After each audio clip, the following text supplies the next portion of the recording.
Hey everyone, welcome to Game Off Podcast number 31. I am your host, Andrew, here with co-host Brent, Arcadia. We're here to talk to you about no news whatsoever, because it's still in the middle of quarantine times. We got a Fireside Chat that we're going to go on about, something or other. I'll figure it out. And we're also going to be talking about two games in our showcase, Deliver Us the Moon, but not into Temptation, and my game, which is Animal Crossing. I remember now. Took me a second there. Which one? The cell phone one? Yeah, we're going to be talking about Animal Crossing Mobile Mayhem. It's like a Marble Madness kind of game, but with Animal Crossing characters on it. This is shaping up to be a good, well-planned episode. I can already feel it. Animal Crossing New Horizons, I think is what it's called, right? Oh, I thought the NH was New Hampshire, but yeah, Animal Crossing New Hampshire. Why would anyone go there? They got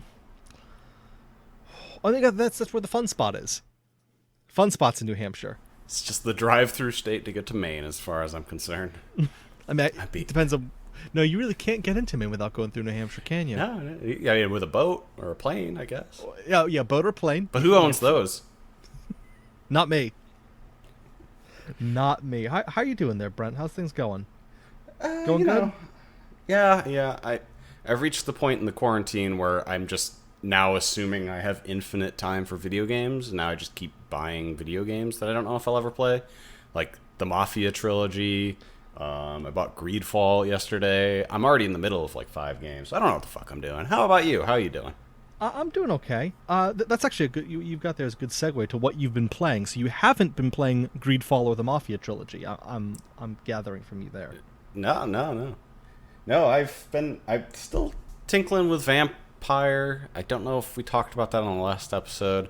I still technically haven't beaten Persona, even though I'm at 120 fucking hours in that game. What a time sink, boy!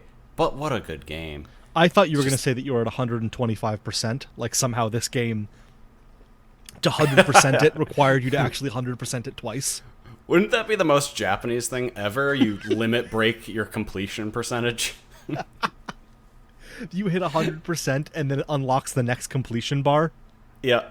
You only get the first of the special cinematics, and then you need to do it a second time. But like everything has an S at the end of the word.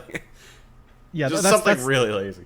That's when they unlock the new like higher than S rank, which you then need to go achieve everywhere. Yeah. You couldn't possibly have gotten it up to that point, and now do it again. Do it again, you trophy slave. That does remind me. I actually beat Yakuza Kiwami not long ago, and it has like an SSS rank for something. It's of course it does. Come the fuck on. See, when you think you beat this like certain mode called Majima Everywhere, it's like you get to S and you're like, I have to be done. Like some games it's A, some games it's S. Like I get that. I've been playing games for a while. Right. Gets to double S. I'm like, are you fucking kidding me? This guy keeps jumping me in the street. Like I'm gonna fucking lose it. Get a triple S, and it's like the achievement you get is you finally settled the score. And then after the dialogue, he's like, yeah, I'm not going to stop doing that. I'm going to keep jumping you every 10 feet. And you're like, what are you talking about? So you're really selling me on this game right now. You're nothing means anything like a really anymore. Good game.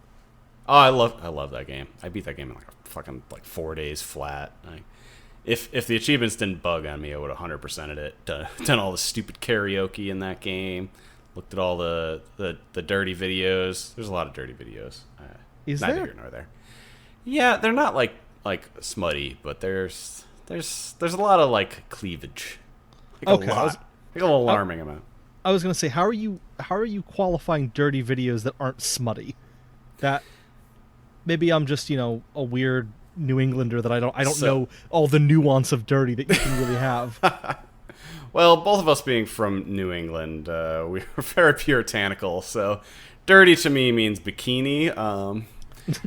In this game, so they actually they hired like porn stars to be characters in the game, and then if you get to know these characters really well, for some reason they'll just like, I don't even know how it's transferred, but neither here nor there. They you just like unlock a certain percentage of your relationship with them, and they're like, hey, thanks for hanging out with me. Here's a dirty video of me just like in a bubble bath with a bikini on. And you're like, oh, Okay. Okay.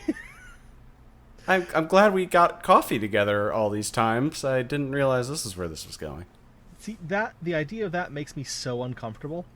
Like that idea that Why? someone would that someone would just escalate things like that. And just like, oh hey, by the way, here's a dirty video of me. But I don't. No.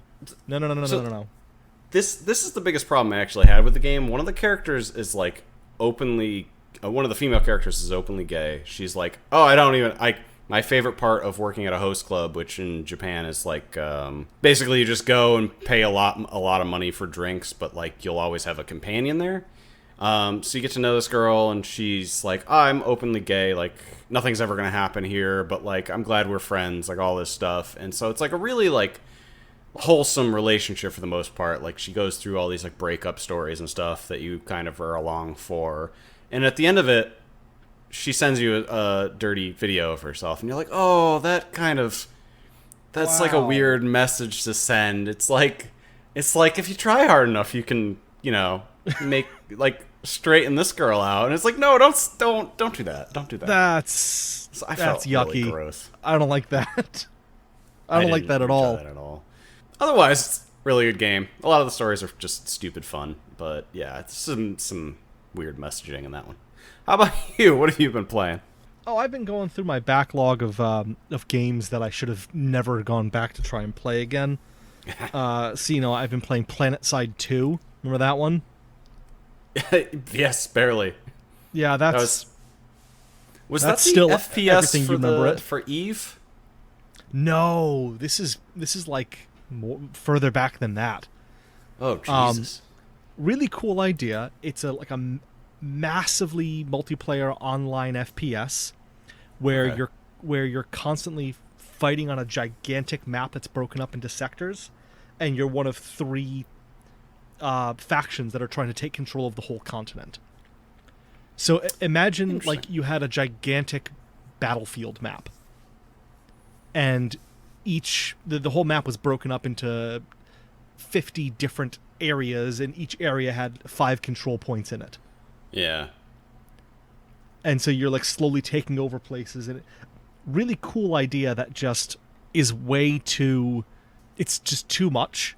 Everything about it is too much. It reminds me of when I've tried to get into like Fire Emblem Heroes, or not which one's the one on mobile?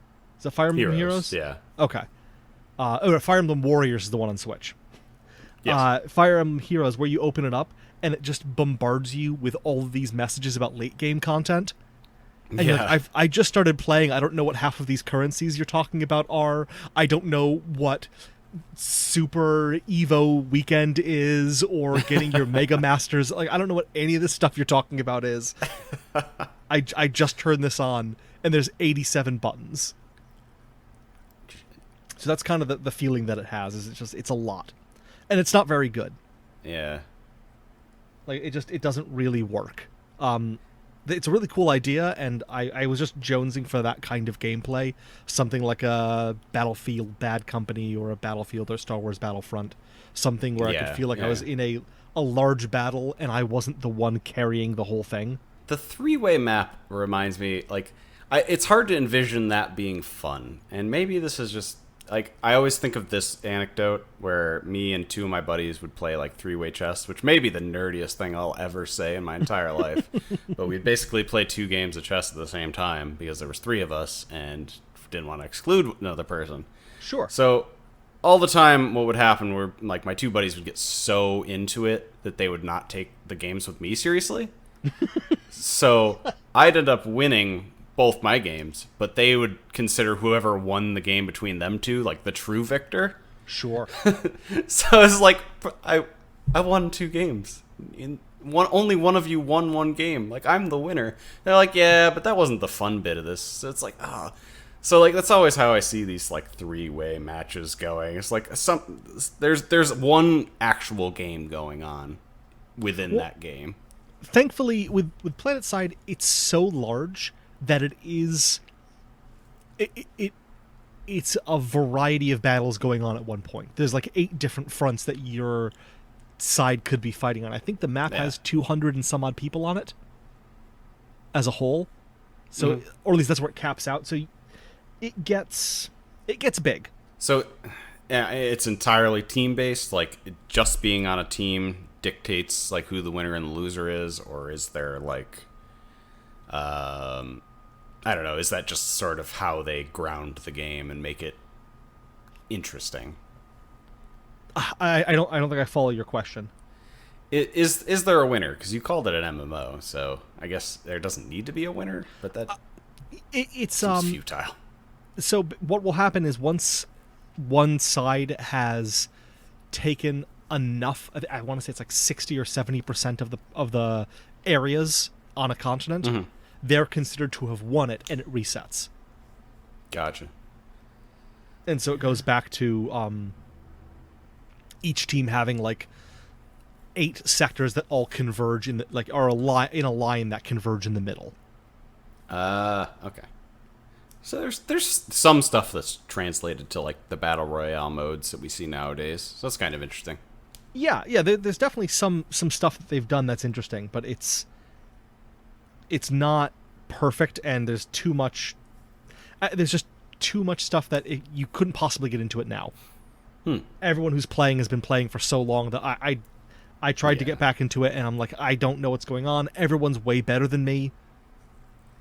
Yeah, depending on how good the game is, like that only takes like 1 to 5 years anyway. Like because everyone liked Overwatch, there was like a really long wind up for that. But most games, it's like 6 months later. It's like, oh god, why would I bother trying to learn this game? Yeah, and thankfully, at least with Overwatch, like at the beginning, the meta didn't change hugely. They weren't adding a ton of new people every month. Yeah, or like having these. The nice thing with a game like Overwatch is that it doesn't have there's no material gain to it. Yeah, you don't have better equipment or a better starting position than anyone else in a match because you've played it for longer. You have your internal skill is better, but theoretically anyone else could jump in there and be better than you. Yeah, that's true. It's also a rare case where the competitive mode took like forever to come out in that game too. So it gave people a lot of time to just get comfortable, rather than being like, okay, I'm sick of playing with these fucking plebes. Like I have to go into competitive now, and it's too sweaty for me. Like I found no place where I belong. Yeah, I'm not going to go back into Overwatch anytime soon. That's never going to be something that I'm going to do. I've been feeling the itch lately, so maybe that's why it's on my mind. But anyway. Oh, really? Yeah, I can't explain it. I think it's just an itch. It's like I haven't played it in a while. I enjoy that game tremendously. Like it's a game I could see myself like spending the time to get good at. Like especially coming off of a pretty long Dota kick. I like there's a hole in my heart for competitive gaming that I just try to ignore as much as possible because it's such a time sink to just play one game.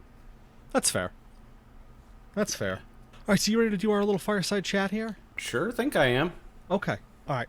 So I've got a question for you. This is a bit of a puzzler. If you want to take a minute and think about it, and we can have Dana here edit out your ruminating over it. Slow grunting. Yeah, you're slow grunting and just going, oh. What game series do you think does not need to continue or be brought back? So there's a lot of talk about, people are constantly trying to bring back old series. Something that just either has not adapted or has not aged well, or there's no possible way to age it well. I might have one, but I'm not a huge fan of it, so I'm going to throw this out there just as a talking point. Okay. Perfect Dark does not need to exist nowadays. Oh, that is spicy. I like that a lot. Perfect Dark was a game that was perfect for the N64 generation. It didn't translate well to 360. It didn't have a good enough story to warrant a remake or a reboot. So for the most part, everyone's just forgotten about it. And yet I keep hearing all this stuff like, oh god, I want the Perfect Dark. Like it's time. Like we're never gonna get another good 007 game. So Perfect Dark's next logical fucking conclusion to that. That game is unplayable if you played it nowadays. Like if you play with those same controls, or even like some semi-adapted controls, it is the absolute worst experience you can have. There's next to no story to it. If you want like that vibe, just create a new IP. I was going to ask, did you play Perfect Dark, the XBLA one? 0?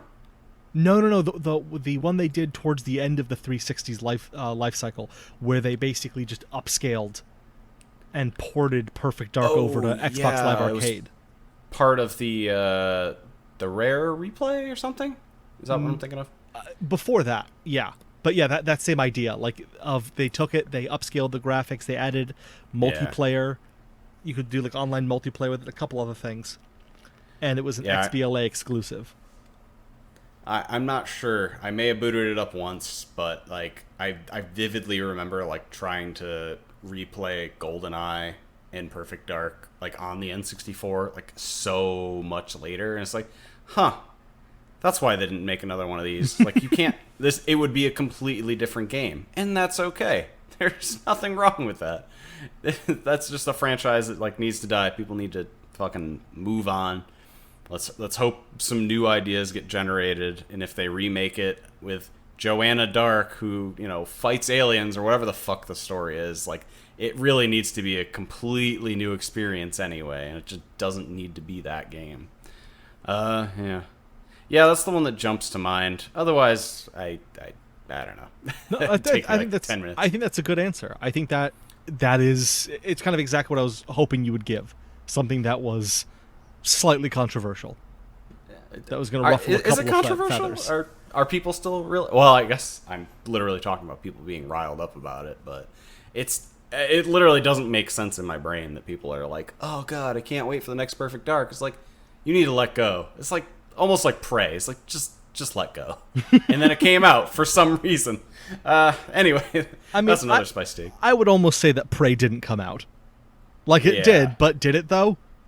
Like, did it really? Did it need to be called Prey? Like, did it really? What's your take on this topic, Andy? So that was actually, GoldenEye was going to be my answer, because that was one that I know a lot of people are holding the torch on, and I just think it's the gaming equivalent of like Firefly. It's just like, you can't. It's gone. You have to let it go. Yeah, it's there's done. The last follower. Yeah. It was great while it lasted. We all miss it. We all have very fond memories, but just let it go. But I actually, my thought right now is classic RTSs, just as a whole. Command and Conquer, those kind of games. It's actually specifically Command and Conquer. I don't think it makes sense and needs to exist, and they keep trying to do something with that IP. Yes. Like, the whole Brotherhood of Nod thing, the whole Red Alert thing, all of that stuff was entertaining, and the full motion video stuff was entertaining, but it's all very 90s. It's a very 90s thing that does not need to exist anymore. And I don't think you're going to be able to sell new people on this idea of a very stodgy and slow-paced RTS. Right. When everything's kind of evolved away from that. That is a really interesting point. I recently went back and tried out like Halo Wars again, because that's something that I actually did play a lot on 360, and it's to your point, just slow and janky, and like I never really got that excited about RTSs anyway. But like, that's a franchise that like I was really interested in at the time, and I liked it probably more than I would normally like an RTS. And it's like, I did not enjoy playing it, even for fucking 10 minutes. Like, I got through the first mission, and I was like, I can't play. I don't see me playing an RTS anytime soon, long story short. I would love for people to build on that concept. Find a way to modernize the RTS. I think it's that kind of strategy can exist, but I don't think that standard build a base, build the barracks, build 8 guys out of the barracks, build a new harvester. Like, watch your people bring in one resource at a time. Yeah, and I've played games that are like that, but without the combat, or with less of a focus on combat. There's an indie game called Rise to Ruin, which is kind of like that, but it focuses a lot more on the slow progression of building, and it's a bit more zen in that way. I think the industry's done a good job of decompiling what made the RTS genre good and sort of making games that are like take the best parts of what was good about those games. Like, yeah, like the resource management stuff. Like, you get good games like City Skylines, I guess. Basically resource management games, and then you have like the Total War games, which are like, the all-out battles. Like, you can still get that experience. Like, that's what I liked about RTSs. I'd find a way to rush until I had a big army, and then I'd just go fucking ham. And if that didn't work out, then I was just fucking F7ing out of the game. I think what we need is you need someone to do for RTSs what Amnesia did for survival horror, like just for horror games in general. Just something that is going to take the idea and give it a shot of adrenaline and bring new life into it in a way that isn't, let's take the old thing and make it prettier. Yeah. Like, let's play around with ideas. Let's come up with something that's a bit different that we can do with RTSs. Yeah. I always thought that that's what like Warcraft 3 did to that genre, and then like heroes just weren't a thing after that in RTSs and just became a separate thing. Yeah, heroes is a difficult thing because it does really change the balance and goal. Like, you had those did you ever play the Dawn of War series? Very briefly. Because those had that same thing of heroes, and it was very like from 1 to 2 they added heroes in, and it was an entirely different game. It was like going from Age of Empires to Company of Heroes. Like, it was such a stark change in the gameplay and your focus that I couldn't get into it because I couldn't wrap my head around the entirely new strategies of it. Yeah, that's definitely fair. Warcraft 3 is a completely different game from Warcraft 2, for sure. Yeah, well, we'll leave that to smarter people than us, I guess. Yeah, we're not going to invent a better RTS today. Yeah. Not for lack of trying. No, we tried pretty hard right there for a minute. Yeah, we did. Somebody will pick up on the ramblings. Yeah, somebody run with that, and then let us know how you did, and just 10%. That's all we really need, 10%. I'll take 7.5. Oh. I'm not greedy. Yeah, so you're going to undercut me here? That's rude. It's business. You already talked to me about Deliver the Moon? Tell me what that's all about. Deliver Us the Moon. Okay. Pretty decent game. Pretty decent. So it's a story-driven game. There's no combat in it, for those that appeals to. But there are some action sequences. So it's not like a walking simulator. It's something in between like Gravity and Mass Effect, I guess. Maybe that's a really generous comparison. Wait, are we like Gravity with Sandra Bullock? Yeah. Somewhere in between that and Mass Effect. So, there's not much room. There's aliens, Gravity, right? Work with me here. Yeah. Anyway. Okay. The story is basically that you need to reboot a moon base because it basically powers the Earth in the year 2055, I believe. So for some reason, you only send one person up on a giant rocket ship to accomplish that because all of humanity's survival is dependent on that. Sure. So just do one. Just do one. So not to get completely hung up on some of the story gaps, which there definitely are several of them. It's also unique because it'll toggle frequently between first and third person view. Okay. That's actually one of the things I liked about it. I think my favorite thing about it is that it's not super like shticky. Like, you don't have a bunch of like floating around in space. You do get it front loads a lot of that. So you need to be patient with the game because I was about to quit when I got to all the floating and the trying to navigate through electric fields upside down. Like, that's very frustrating. Oh, but all right. I'm getting so many mixed emotions right now from this. Yeah, but you get through that. What I mean by it's not super sticky is that like you're not doing all the things you would assume you'd be doing in like a space exploration adventure game. You get a lot of different unique puzzles. Trying to think of some. So some are like physics-based puzzles. Some are like the floating puzzles, like I said. Some are like lining up, electric beams and stuff. I felt like there was a really nice balance of what they were trying to do here and not like being a completely cliched experience. So it was frequently like refreshing itself, but it is a short experience. It's only like 4 or 5 hours to beat the whole game, so it's definitely good that it didn't stick to just one or two things and like try and make those things harder. It felt like a complete space experience, if you know what I mean. Kind of. Like a complete space experience. Yeah, it's kind of hard to explain. You're gonna have to take my word for it. I feel like you picked a good game.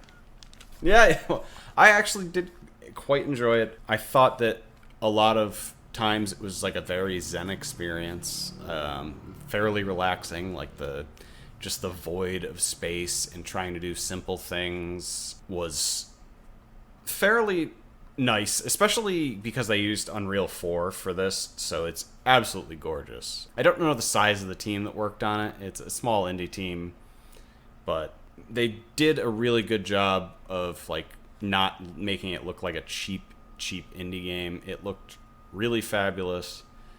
It was very eye-popping.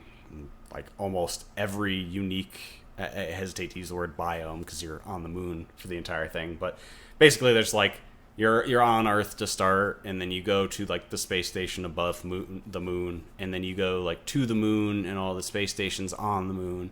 So they do a good job of mixing up not just like the puzzles but the environments. At the end of the day, it's definitely a story-based experience. You get some adventure-y bits, and like I'll, again, without spoiling anything, I'll compare it to Gravity. You'll get some experiences like you'd expect in that.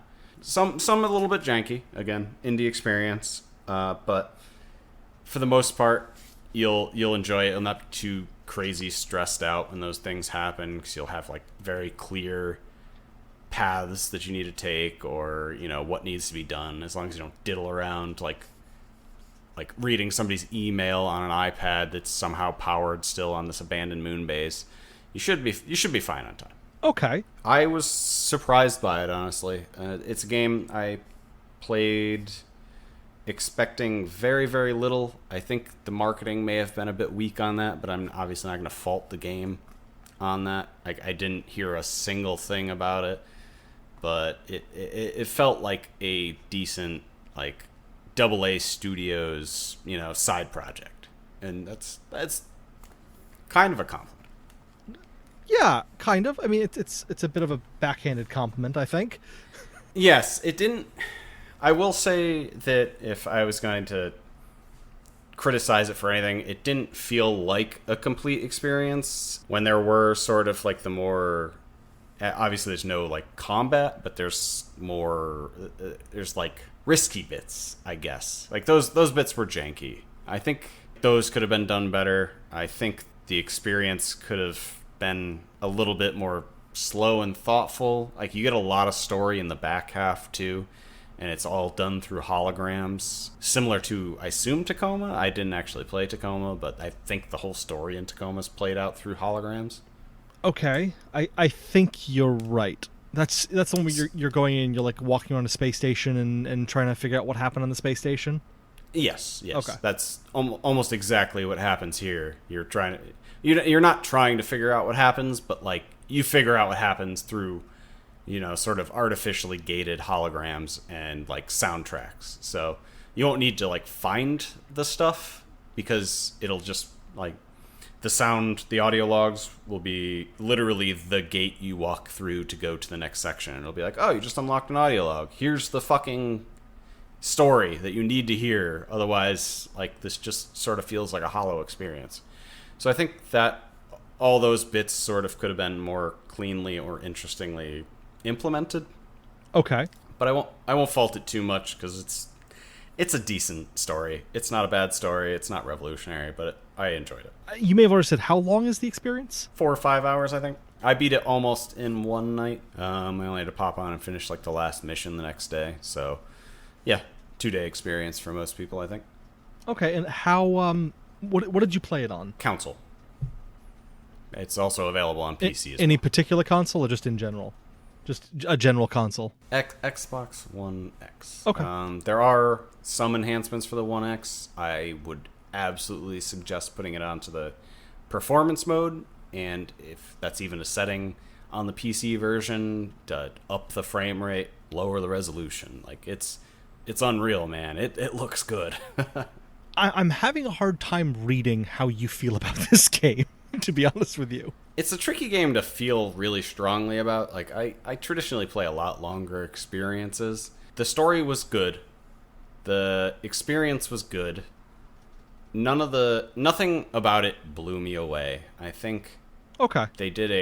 if they did something that was particularly good, it was the visuals, and I don't know how much of that's just them buying assets for Unreal. I don't know how much of it is them building out their own assets, but like the game looks sharp, all the assets look sharp, so I'm not going to pass judgment on like how or what their process was.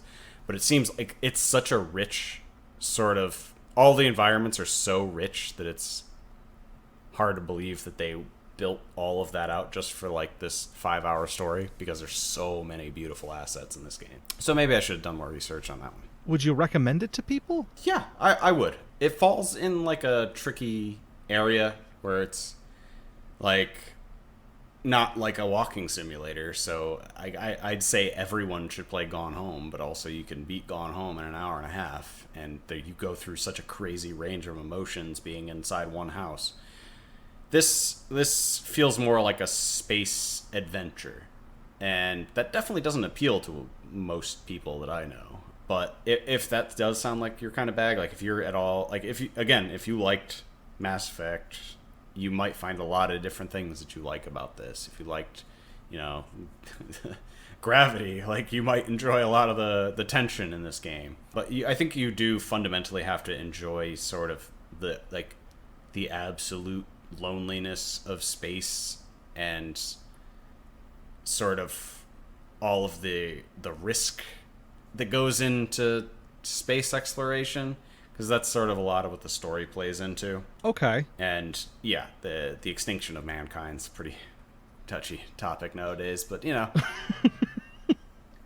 definitely don't play Vampire if you're not into that, because that takes place during the Spanish flu. I don't see how that could possibly be related. It's upsetting. Everyone's stressed out. I'm sorry. I don't have a ton of questions for you, unfortunately, because I don't really know what to think about this game. Because I went into it not knowing anything before you started talking about it, and it kind of feels like one of those games where if I would like it, I would feel that way by now. Yes.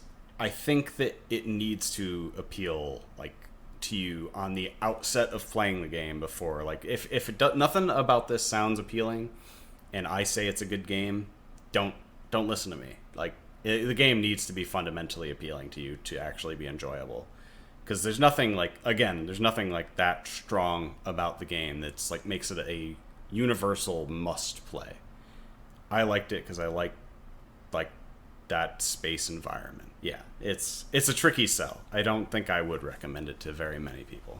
Do you know people that you would recommend it to? Like do you actively know people in your daily life that you would say like you should buy this game? In my daily life, absolutely not. In my extended life, maybe a couple people. Okay. So I had heard about it through the grapevine. I had seen people suddenly become interested in this game that didn't look like from the outset all that professional or all that well done. But I got into it and I was surprised at the decent quality and the decent state that it was released in. Like it wasn't a super janky, buggy game. Like it had its fair share of indie jank charm, but otherwise it was a really solid experience. Okay, I unfortunately I don't really have a lot of questions for you. Yeah, no, that's fair. Again, it's 5-6 hour experience. Really don't need to beat around the bush. If what I've described about this game sounds good, definitely play it. You will enjoy it. If it doesn't sound appealing, don't play it. You will not enjoy it. It's that cut and dry. I don't need to sell the game. I probably could have just read the store description, and if it sounded appealing, you probably would enjoy that type of game.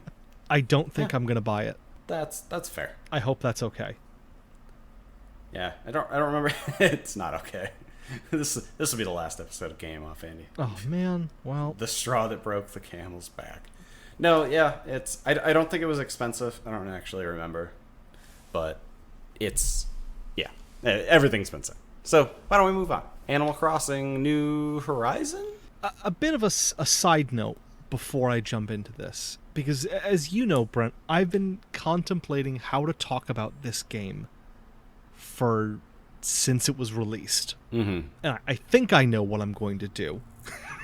I think I know how to talk about this and remain fair and sane and not crying.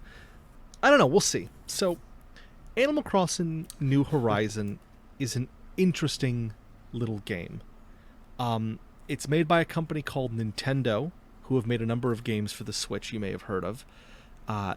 Animal Crossing itself is an interesting concept for a game. I don't know how well it's going to work, though. What you have is an island that you, as your main character, move on to as part of this kind of island getaway package. And they've filled Animal Crossing, which is kind of an interesting idea, with these kind of anthropomorphic animals that are very friendly. There's one named Tom, and he's some kind of raccoon, and there are a bunch of others that they've populated this island and surrounding islands with. And so you move on to this deserted island, and you go through kind of standard crafting loop to hit trees with various implements to get sticks and types of wood, to start building furniture and things like that to decorate. It's very much a decorating and a cosmetic and kind of showing off the way you can make things look pretty kind of game. You go around and you... Fundamentally different from a game like Minecraft, though, right? Yes. Minecraft, there's very much the loop is about crafting. This game does not have that. It has crafting in it, but I feel like this was whoever made this game, however big this team at Nintendo is, just kind of had this idea that there had to be crafting.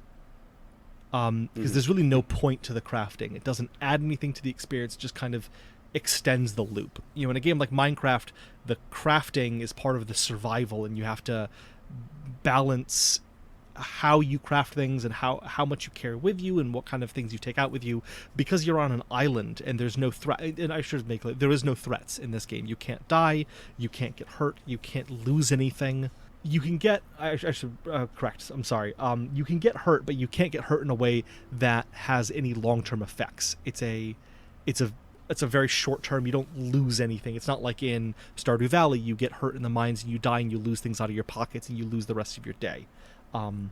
This Animal Crossing game is just about you have an infinite amount of time, infinite amount of resources that you could possibly be getting from the areas around you, and you're just using that to build up decorative items to show off your island and to do little tasks, for the people living on your island, little animals living on your island, to make them happy and to encourage more animals to move to your island. And you want to get an animal to move there, you build a little house and you outfit it with things, and then you go off to another island and you find that animal and you say, hey, I've got a cool island, would you like to move to it? And they say yes, and now they live there. But most of the game is going around and collecting things to earn money, and then using that money to build and decorate things around your island. It's a very I don't want to call it shallow, because I feel like that's passing a lot of judgment. It's very clearly for a specific type of player. A shallow player? No, it's the kind of player, I think someone who likes The Sims could probably really get into it, because it is you can do a lot of really cool decorating things and designing things, designing patterns to put places, so you can make like custom dirt paths going places and recreating art and recreating outfits. There's a lot of customization in there. If you're really into customization, this game might appeal to you. But the general loop is unfortunately just where things fall apart, and it really needs to be refined, because you have crafting that doesn't really... You have to craft tools, but because there's no time limits and there's an infinite amount of resources, it's just a time sink. There's no managing of it. There's no risk of running out of things. It's just an infinite number of amount of wood and things you could get, or you can just go buy tools from the store. I've heard a lot about the Animal Crossing experience being cathartic, especially in this day and age. How do you find that? Do you find that to be true? Do you find it? I personally cannot fathom it being a cathartic experience, because the way that this game has been designed is so poorly optimized for your time. Oh. It's a game that does not respect your time in any way.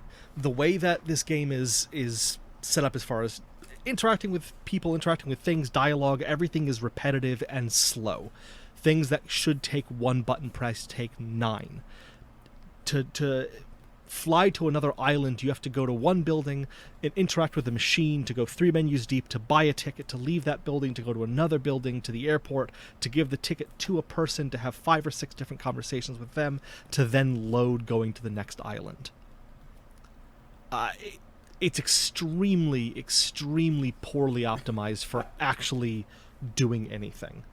And this is something that you and I have talked about briefly, and I think where my biggest problem with this game, and I think the focus of my thoughts about this game have been over the last month or two, or whenever it came out, is that the Nintendo as a whole needs to stop being treated as if they are in some sort of magic fantasy land where they can't be compared to anything else.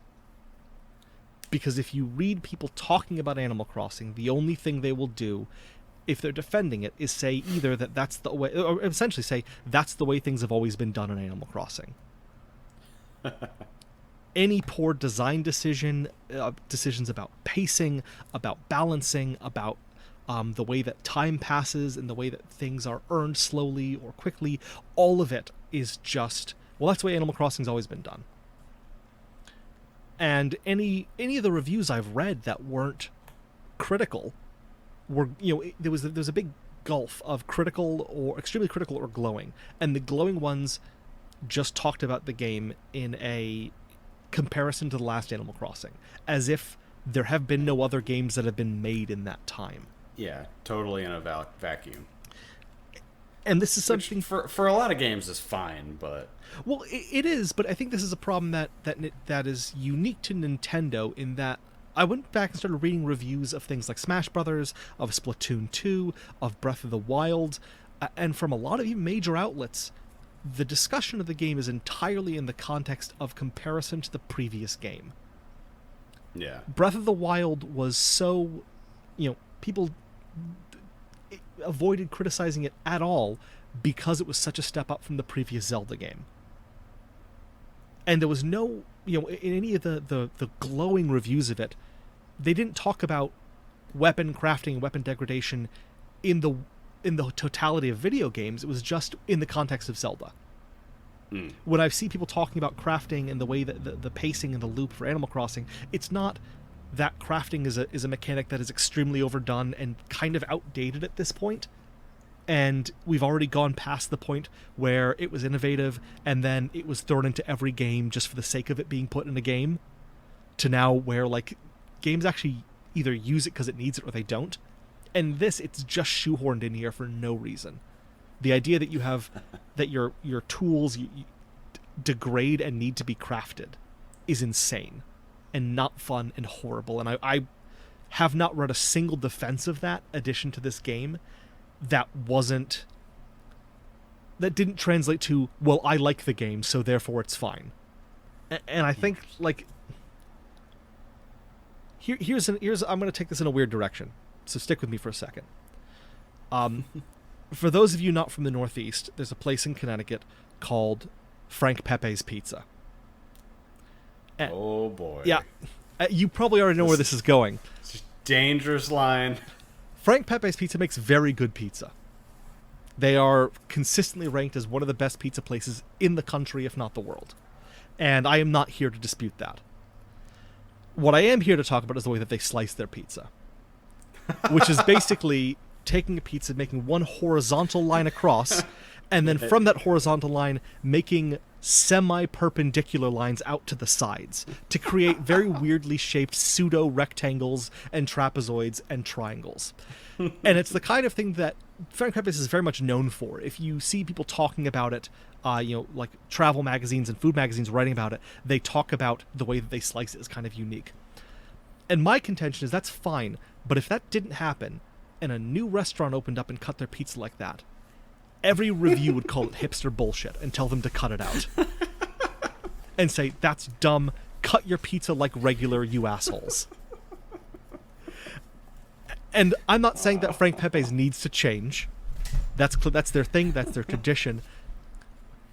But I don't think anyone could look at the way that pizza is cut and say, that's better. That makes more sense. That sometimes there's just a weird triangle of pizza in the middle that's like an inch wide from the kind of haphazard way they were slicing across. That's a good thing. That's what we want to happen. And that's every decision in Animal Crossing. And I started this conversation trying to talk about it like Animal Crossing was a brand new game from a small studio, and I failed. Animal Crossing, if it was made by a small studio today and released, people would say, this should be in early access. There is a lot of quality of life improvements that need to be made here. This inventory system is garbage. This inventory and menu system is inconsistent. The fact that you can't access your inventory from your crafting bench, your storage from your crafting bench, but is idiotic. The way that the pacing is done is idiotic. The way that it's set up so that things happen during the day and it's on a 24-hour cycle, so if you don't play during the hours that they imagine that people would play, you miss out on huge swaths of content. Yeah. And the only way the turnip market only exists in the mornings. Here's an example. What sadistic fuck came up with that? Here's an example. When you start the game, to buy and sell things, you go to a tent. And you can go to that tent because that tent is open 24 hours a day. And you can buy and sell things. And then eventually Tom Nook wants you to build a store. And the store will have more things that you can buy, and it's a physical object, so it'll look pretty on your island. And you walk in there, and you build this, and there's more special items you can build. You can walk around, it's very nice. But the store closes at 10, so you no longer can sell things 24-hour. So if you work third shift, or if you don't get a chance to play until the evenings, you're fucked. Because you can't access the store now. You've now done a huge part of the game, the first big quest-type thing, has put you at a disadvantage. Why? What decision, what reason could there possibly be for gating that off like that? Other than no one at Nintendo ever considered the idea that someone might be playing this outside the hours they did. Yeah. It sounds like they're trying to cut a really weird line of like making it immersive, but also not at all. Like with everything you've described, that's one of my favorite things about like Pokemon Gold and Silver was that it had like a day and night cycle, but it was also came out when I was a teenager and had time to diddle around on my Game Boy at 8 a.m. This game is just designed like that. It's designed to be kind of immersive, but immersive in one way that they've imagined. Right. And so much of the stuff in here, when you're going to build the house, or the store that I was just talking about, you need to gather 30 softwood, 30 hardwood, 30 iron. And when you've gathered 15 of it, you think, okay, my inventory's full. I'm going to go deposit this and give it to the guy and say, I've gathered 15 of the 30. And he says, no, sorry, we can only take 30. I know it's kind of irritating. Isn't it crazy we can only take 30? Like, they acknowledge the fact that it's stupid and irritating, that they will only take it from you if you have the full amount. There's no reason for that, other than just to say... That man is not a capitalist. It feels like a fuck you from the developers. Just, sorry, no. Gotta give us all 30. Why? Doesn't matter. Fuck you. Yeah, we gotta pace the economy. We don't know what's gonna happen here. It's little things like that are just... You look at it, and you know that the developers were aware that they were making a conscious choice here. We could go in two directions. One which is more open and fun, and one which is more restrictive and forces people to play the game the way we imagine them to play it. And every time they ended up in that fork in the road between something that might possibly allow someone to over-optimize, to min-max the game, which you still can do. I mean, people are, you've seen the turnip market thing and people charging people fees to get onto their island to sell things at the turnip market. That's already happening. But anytime they came to that fork in the road of making a fun decision or one that was geared towards one specific playstyle, they picked that specific playstyle every time. And I do not think that if this game was released by someone other than Nintendo, if this was a new series, it was called My Funky Island Life, and it was put out by My Animal Bros.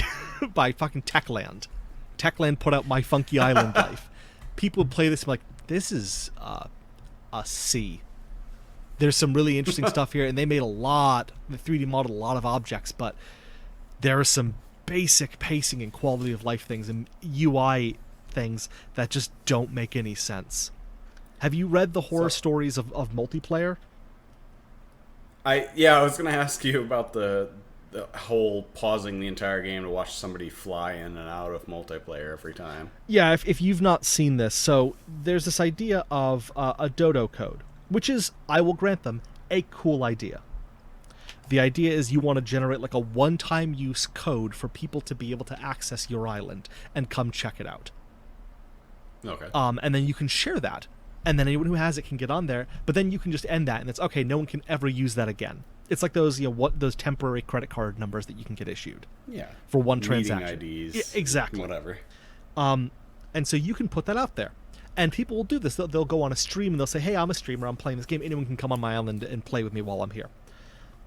Every time someone goes to join your island, there is a 1 to 2 minute long process of stopping everyone and then showing an animation of that person joining your island and then them landing and coming on there. And this is, so if I was a popular streamer and I put my dodo code out there and 8 people all wanted to join at the same time, we could be sitting for over 10 minutes watching them join in sequence. Oh, no. Because no one in Nintendo has ever fucking heard of drop-in multiplayer. That's also like the only context where you want to use this dodo code, really. Like, if you only have 5 friends on Switch, like probably most people do, then you just want to keep it open anyway. And it's like, oh, if a friend pops in, like, what a lovely surprise. But even that only happens, like, once a fucking blue moon. Right. So, yeah, you have this, like, complete slowdown of this entire use case for, like, their multiplayer. Like, that's bonkers. It's absolutely bonkers. It's absolutely idiotic, the way that they've set that up. Everything is just...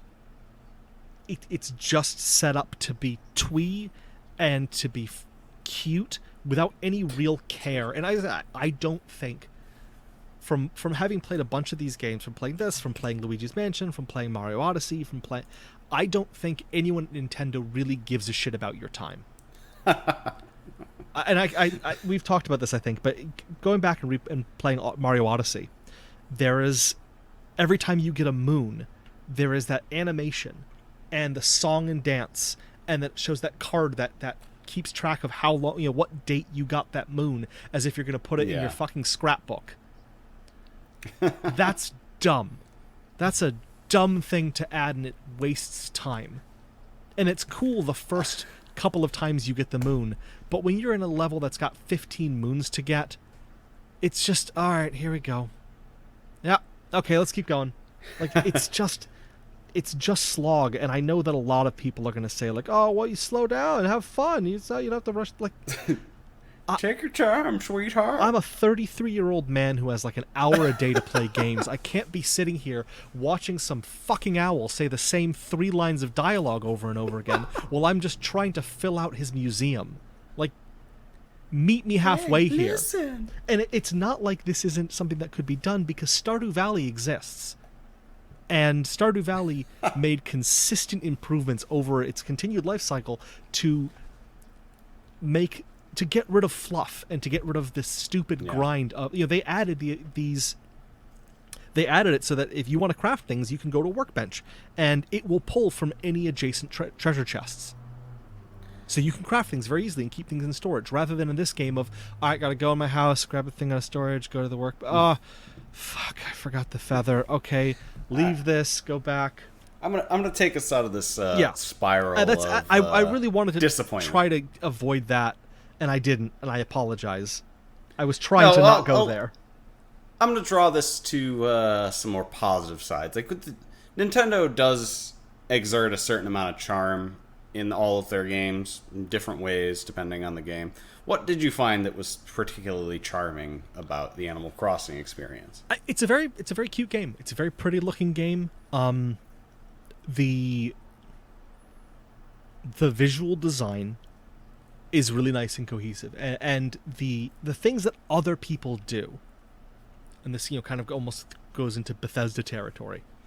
They've got a baseline here for other people to make really interesting assets that you can import into your game and make these really pretty designs. And seeing the pictures of people's islands, what they've been able to create both through the custom design creator and their own ingenuity is amazing. And it's very clever that what they've been able to do with the extremely limited, poorly optimized tools that they've been provided with. There was a video that was making the rounds a couple weeks ago of a fake Nintendo Direct that was just showing off quality of life improvements to the game. Very well made, and watching it was just so painful because I was looking at it thinking like it wouldn't take a lot for this to be a game that I put a lot of time into. Oh, rather than a game that made it negative again. Yeah, I did. I'm sorry. It's a very cute game. It's a very pretty game. What draws you to the Animal Crossing experience? Like, you've played Animal Crossings before, so you knew to expect a certain amount of this. Yes. It's kind of like Pokemon. There's the way you remember the loop that is very enjoyable. Does that make sense? Yeah, comparing it to Pokemon's interesting. I will say that like there's the way that I think of when I stop playing the game and I think about it. I'm like, oh, I could go back and I could do this. I could take the time and I do this, and then you get there, and it's less. Yes. With previous, you do the same thing 45 times that you've done in 10 other games, and then you're like, I don't know if I care about getting to that fantasy point that I wanted to get to. With Animal Crossing, I remember I definitely had fun with it in the past, and part of it was because you did not have the sense of degrading tools. That really kills the pacing of the game.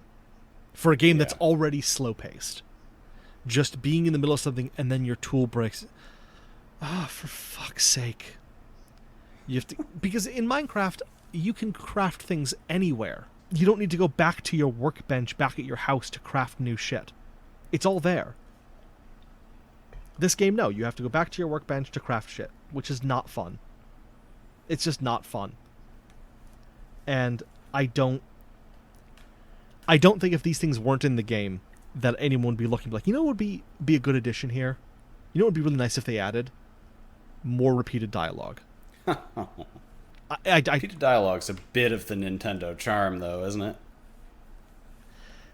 That seems to be a thing they do in every single fucking game they release. It is, and that's why I wanted to kind of make this a bit of a referendum on Nintendo in general, in that I don't think Nintendo is going to change until we start talking about their games in the context of games. Is Breath of the Wild, and I have not played through all of Breath of the Wild, so I'm not going to make a declaration one way or another. Is it a 10 out of 10 Zelda game, and is it a 10 out of 10 third-person adventure game, action-adventure game? Is it as good when you look at it in just the whole of action-adventure games? I see people and writing think pieces about it. Is Breath of the Wild the greatest game of all time? And talking about it, again, they talk about it as a Zelda game. It is the best Zelda. They added so many things to the Zelda. But what did Super Mario Odyssey add? What did Animal Crossing add to games as a whole rather than just to its IP? Yeah. I think with Breath of the Wild it's a bit harder to articulate, because there's like a lot of changes in that, but Mario Odyssey, it felt more like the gimmicks sort of brought it to a new level. But yeah, very much still a Mario game. Yeah, and That is a complicated rhetorical question you threw out there. yeah, and I'm not trying to say that Mario is not a great game. I love Mario Odyssey. It's a lot of fun. It's one of my I don't think it's better than Galaxy. I liked Galaxy more, and I liked some of the earlier Mario games more, but it's a really fun game. I liked what I played of Breath of the Wild. Never finished it, but I liked it. Animal Crossing is not a good game. It's right. the best Animal Crossing game out. Quote for episode 31. Yeah, it's I don't see that you could, if you compared it to the other Zen time wasting games, that there's something like Slime Rancher or Stardew Valley or My Time at Portia, or all these other games that are out there that allow you to build up and customize and go through this loop. And you could look at what Animal Crossing does and says, yeah, but what if it was slower? What if the inventory was worse? What if the multiplayer was dog shit? Like, What if we took a machete to this dude's hamstring? yeah, like, what if we just took things away, but gave it a lot of Nintendo charm? Okay. I know it's. So- I'm not being as. I'm not being as objective as I want it to be. I'm getting angry, and I know we all. I'm trying to draw it out of you, but I don't think it's there. I don't think there's anything to draw out. Like, you're not gonna bullshit me. So. No, I just Clearly you didn't enjoy the experience. I paid full price for this game. I liked previous Animal Crossing games. I wanted to like this one, and much like with Pokemon games, I go into them for the first time thinking that they'll have improved on the things that are stupid about Pokemon games. Yeah. And they don't. They never do, and they won't. And it's not because they don't know that those are problems. It's not because people haven't complained that telling me that it's still raining in between each round is horrible and slow and God. not fun and horrible. They're not stupid. They know these are issues. They just don't care. You want to hear the cheekiest implementation of that I've seen in the longest time? Yes. Yes, I do. Again, back to Yakuza Kiwami. Every time, and Yakuza 0, sorry. Anytime you go to the save booth, and in 0 there is no autosaves, quick aside. But Oh, good. every time you access the save point, it says, this is a save box. It also has an item box where you can store items, and you have to hit A to go through that every single time you want to save the game. Yeah. So you get a little tutorial on how the save box works every single time you want to use it. That is such a Nintendo thing to do. Of just just telling not you even again. a Nintendo game, but it is the most Nintendo thing. In case you forgot. In case you forgot, it's something that we don't even keep track of during a play session if we've already told you. It doesn't matter. There's no cookies here, motherfucker. Yeah, that is what they do. They don't care. Yeah. They are not interested in making that work. They just don't care about that part of the experience. Well, yeah, you sure had some words for Nintendo today. Yeah, and I didn't even. I'm not happy with them. I'm not happy with I think that it all could have gone a lot better, but it's not New Horizons, or your play sessions with New Horizons. No, my thoughts on it. Oh, okay. It's not a good game, and I wouldn't recommend it to anyone. It sounds like you were clearly upset by the experience. Yeah. Yeah. So hopefully that serves as a warning to people. Sure has completely put me off of ever trying an Animal Crossing game. Because if there was going to be one that I played, it would have been this one. Yeah. And that ship has sailed. Yeah, you're not missing out. Well, there. I'm gonna put you on blast on Twitter as a little bit of a sneak preview for next week's or this episode, but I'm gonna put it up soon. And yeah, you may get some hate mail. I think that the biggest disappointment in playing it, just to wrap it up, was that I couldn't. It wasn't so bizarrely bad like a Shenmue 3. It was just. It was just bad in a way that was disappointing, and disappointing in ways that I kind of, like, I expected to be disappointing this way. Just, you still did that. Oh, I was kind of hoping you would have grown out of that, but you didn't. Yeah, overwhelmingly disappointed. Like, if you're slightly disappointed, that's one thing, but if you're disappointed so frequently that you, like, want to beat your child, that's... a lot of disappointment mounting up. Sure was. All right, well... Not that Andy beats his children. No. Well, I guess that's that then.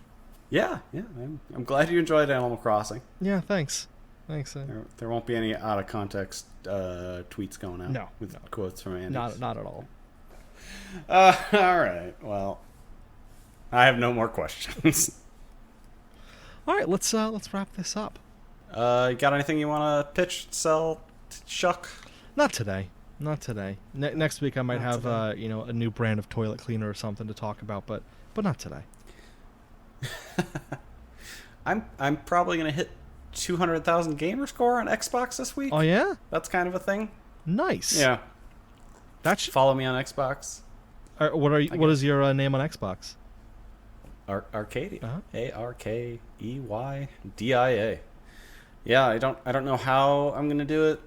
I don't know why it's interesting, but it's a tremendous amount more than anyone else that I play video games with.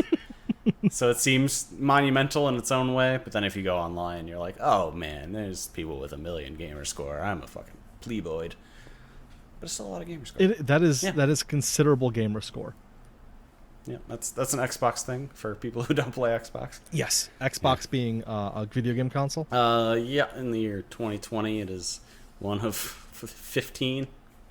That's if you include the retro Nintendo releases, of course. Oh, and I do almost exclusively. Well, you got nothing else? I got nothing else. I'm sorry, I got nothing. That even just thinking about Animal Crossing took the wind out of me. And it needs like a standing nap in a closet. Yeah. I'm gonna go to my shame spot now. All right. Well, good night, humans. Good night. Thanks for tuning in. All right. Goodbye. Bye.